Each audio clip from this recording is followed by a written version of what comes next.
آخری 10 دن میں لیلۃ القدر رکھی ہے، اعتکاف رکھا ہے۔ پہلی امتوں کے لیے یہ نہیں تھا کہ پچھلے سارے گناہ معاف ہو جائیں، یہ ہمارے لیے کہ ہمارے پچھلے سارے گناہ معاف ہو جاتے۔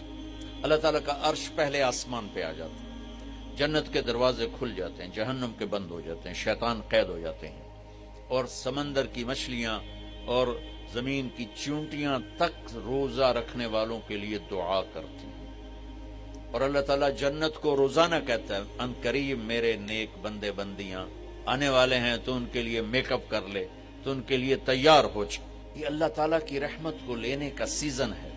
پہلی امتوں کو اعتکاف نہیں ملا تھا، ہمیں اعتکاف ملا ہے کہ 10 دن اللہ دے بوئے تے پہ جاؤ، یا اللہ تیرے کو معافی کروا کے ہی اٹھنا ہے، میں اٹھنا ہی کوئی نہیں۔ تو جو دروازے پہ آ جاتا ہے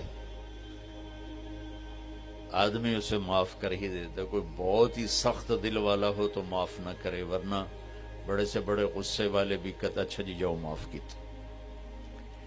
اس میں ایک لیلۃ القدر ہے، وہ بعد میں بات کرتا ہوں۔ پھر اللہ تعالیٰ نے اس میں غریب آدمی کی کہ روزے اچھے گزر جائیں، عید اچھی گزر جائے، اس کے لیے اللہ تعالیٰ نے صدقہ فطر رکھا ہے۔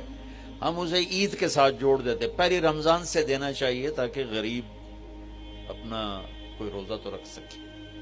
پہلی رمضان سے 29 رمضان تک جب مرضی دے دیں، اور اگر وہ فطرانہ ادا نہیں کرتا تو اس کے روزے اس کے سر کے اوپر سے بھی نہیں جاتے، وہیں کھڑے رہتے ہیں۔ اور عام طور پر یہاں اخبار میں ٹی وی پر گندم کے لحاظ سے آتا ہے 2 سیر کڑک دے دو، وہ تھوڑے سے پیسے ہیں، 100-200 روپے ہے۔ میں آپ کو آپ سب مالدار لوگ بیٹھے ہیں، میں آپ کو اپنے نبی کا صدقہ فطر بتاتا ہوں کہ آپ کیا دیتے تھے۔ آپ کشمش دیتے تھے، کھجور دیتے تھے، جو بھی دیے ہیں۔ تو کشمش 3 کلو، بازار میں 3.5 کلو، بازار میں جا کے پوچھیں جو سب سے اچھی کشمش ہو، یا پھر درمیانی، گھٹیا نہیں درمیانی اور سب سے اچھی، پتہ کرے وہ کتنی ہے، 1000 روپے کلو ہے، 1500 روپے کلو ہے۔